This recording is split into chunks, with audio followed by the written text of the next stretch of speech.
Welcome to political analyse. दोस्तों, आज हम डिस्कस करने वाले हैं जिस तरह से टर्की ने कोविड-19 को काउंटर किया है, कोविड-19 को कंट्रोल किया है, जिसको लेकर के दुनिया भर में अब टर्की को की तारीफ की जाने लगी है। तो वो क्या स्टेप्स थे जो टर्की ने लिए जिसके बाद टर्की को कामयाबी और सक्सेस मिली है। तो इन तमाम चीजों को हम देखेंगे और हम उन चीजों से क्या सीख सकते हैं, इन तमाम बातों को आज के डिस्कशन में हम आपसे शेयर करने वाले हैं। तो चलिए शुरू करते हैं। दोस्तों, टर्की भी एक वक्त वर्स्ट अफेक्टेड कंट्री में से एक था, जहां एक दिन में 4000 5000 केसेस कंफर्म हो रहे थे, जिसकी वजह से इनफैक्ट टर्की चर्चे में भी था। उनको क्रिटिसाइज भी किया गया क्योंकि वहां लॉकडाउन बहुत लेट था या अनयूजुअल था, यानी देखने में अनयूजुअल था लेकिन वेल प्लान्ड था, जिसको हम आगे डिस्कस करेंगे। और ये बात भी कही जा रही थी कि Turkey would be the next epicentre after Italy. लेकिन मिड अप्रैल के बाद, 20 अप्रैल के बाद टर्की ने धीरे धीरे ग्रेजुअली मामलात को, कोविड-19 को कंट्रोल करना शुरू कर दिया। वो केसेस जो 4000 5000 में कंफर्म हो रहे थे, उसका जो ग्राफ था वो नीचे की तरफ आने लगा। अब देख सकते हैं कि पहले किस तरह से केसेस कंफर्म हो रहे थे। आपकी स्क्रीन पर एक तस्वीर होगी और अब जो सूरत हाल है वो बिल्कुल चेंज हो गई है और बहुत हद तक टर्की ने कंट्रोल कर लिया है। इन तमाम चीजों को देख करके वेरियस आर्टिकल ने इसको कवर किया और उन तमाम तरह स्टेप्स की जो टर्की के जानिब से लिया गया था उसको एडमायर किया गया, उसकी तारीफ की गई। तो अब आइए देखते हैं कि वो क्या स्टेप्स थे जो टर्की ने लिए और इसको अपना करके काफी हद तक उनको सक्सेस मिली। दोस्तों, अगर उन इफेक्टिव वे या रीजंस की बात करें या उस स्टेप्स की बात करें जो टर्की ने लिए हैं, तो कई बातें इस हवाले से कही जा सकती है और कही जाएगी।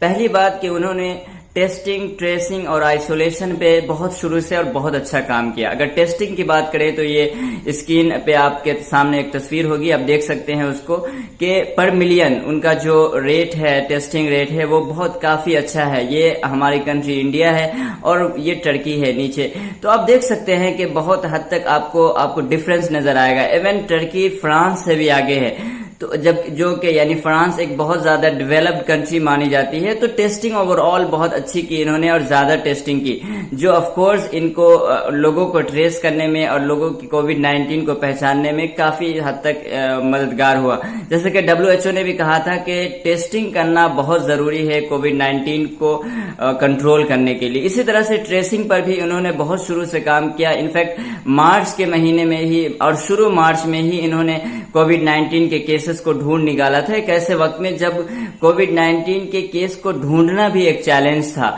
इसी तरह से आइसोलेशन पे भी इन्होंने काम किया। टर्की उन कंट्री में से एक है जो इन तीनों चीजों को अच्छी तरह से मेंटेन किया है। तो ये पहली रीजन हुई। अगर दूसरी रीजन की बात करें तो वो मेडिकल, जो एक बहुत इंपॉर्टेंट रीजन है, मेडिकल इंफ्रास्ट्रक्चर, जिसको वेरियस आर्टिकल्स ने और न्यूज़पेपर ने भी प्राइज वर्दी बतलाया है। रजब तैयब अर्दोगान के आने के बाद मेडिकल इंफ्रास्ट्रक्चर्स के हवाले से बहुत अच्छा काम किया गया है और बहुत सारे हॉस्पिटल्स को इस्टेब्लिश किया गया। बिलियंस ऑफ डॉलर इस चीज पे खर्च किया गया है। ऐसे ऐसे हॉस्पिटल्स बनाए गए जिसके अंदर 2700 2800 बेड्स हैं। अभी मई के अंदर एक हॉस्पिटल को इनॉग्रेट किया गया जिसके अंदर 2700 बेड है और जिसका जो साइज है वो एक इंटरनेशनल एयरपोर्ट के बराबर है, जो एक बहुत बड़ा हॉस्पिटल आप कह सकते हैं। तो एक सीधा सा मतलब ये निकलता है कि मेडिकल इंफ्रास्ट्रक्चर्स का भी एक बहुत बड़ा कंट्रीब्यूशन रहा है टर्की के इस फाइट में। तीसरा जो बहुत ही इम्पोर्टेंट फैक्टर है, मैं समझता हूँ इंडिया के पॉइंट ऑफ व्यू से, कि वहां पे म्यूचुअल अंडरस्टैंडिंग के साथ और यूनैनिमसली तमाम पॉलिटिशियंस ने एक साथ फंड रेज किया और एक साथ मिल करके इसको काउंटर किया। वहां पे किसी तरह की कोई भी डिस्क्रिमिनेशन नहीं थी कि कहाँ पे किसकी सरकार है।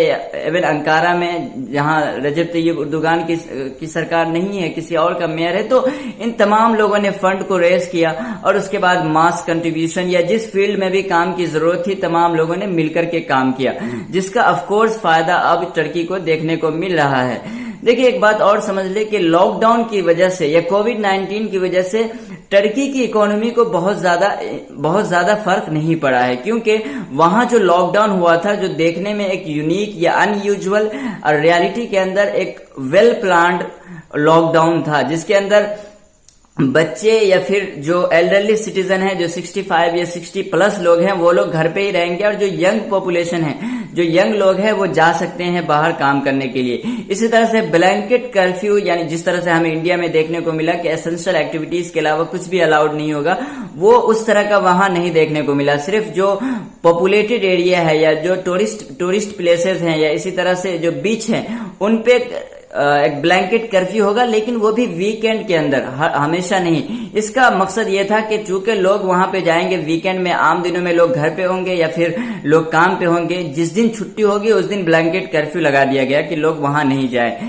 तो ये और पूरे लॉकडाउन का मकसद और लॉकडाउन का फायदा ये हुआ कि जो यंग पॉपुलेशन थी, यानी जो बच्चे थे या फिर जो बूढ़े थे, वो लोग तो घर पे रहे, तो वो कोविड-19 से काफी हद तक बच गए। जो लोग इन्फेक्ट हो रहे थे उनकी ज्यादातर जो आबादी थी वो नौजवानों की थी, जिसकी वजह से आप देख रहे होंगे कि जो रिकवर हो रहे हैं उनकी तादाद बहुत बढ़ रही है। इसी तरह से जो डेथ का रेशियो था वो भी बहुत कम है।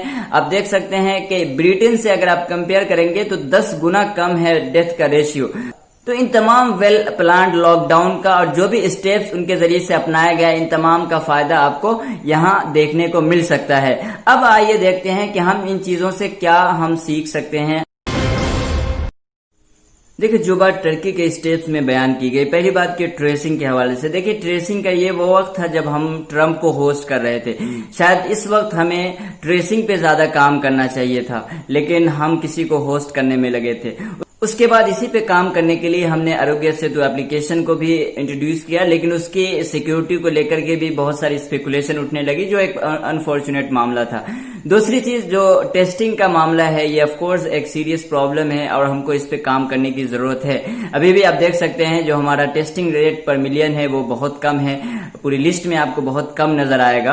तो ये एक वाकईतन प्रॉब्लम है जो जरूर हमें सीखने की जरूरत है तमाम कंट्री से, कि हमको भी अपने टेस्टिंग, इवन हम लोग भी बढ़ा रहे हैं, लेकिन अभी भी इस पे काम करने की इंडिया को जरूरत है।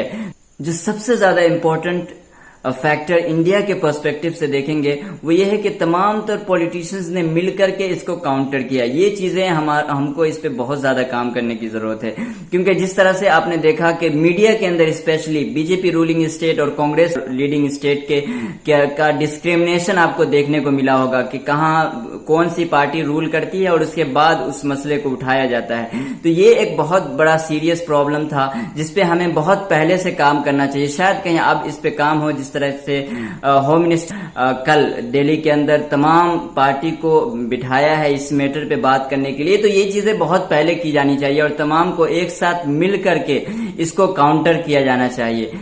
एक इम्पोर्टेंट रीजन वो था मेडिकल इंफ्रास्ट्रक्चर। ये ऑफ कोर्स एक बहुत कंट्रीब्यूशन रहा है टर्की के सक्सेस के अंदर। तो इस चीज पे भी हमें बहुत ज्यादा काम करने की अभी भी जरूरत है। और वो पैसा जो हम कहीं और लगाते हैं उन चीजों से छोड़ करके, फॉर एग्जाम्पल आप जानते हैं पिछली वीडियो में मैंने इसको डिस्कस किया है। अगर वो पैसा से को आप समझना चाहते हैं तो पिछली वीडियो मेरी देख लीजिएगा, लिंक डिस्क्रिप्शन में होगा, आई बटन में भी मैं प्रोवाइड करने की कोशिश करूंगा। तो उन चीजों की जगह हम मेडिकल इंफ्रास्ट्रक्चर पे भी खर्च कर सकते हैं, इसका ज्यादा फायदा होगा।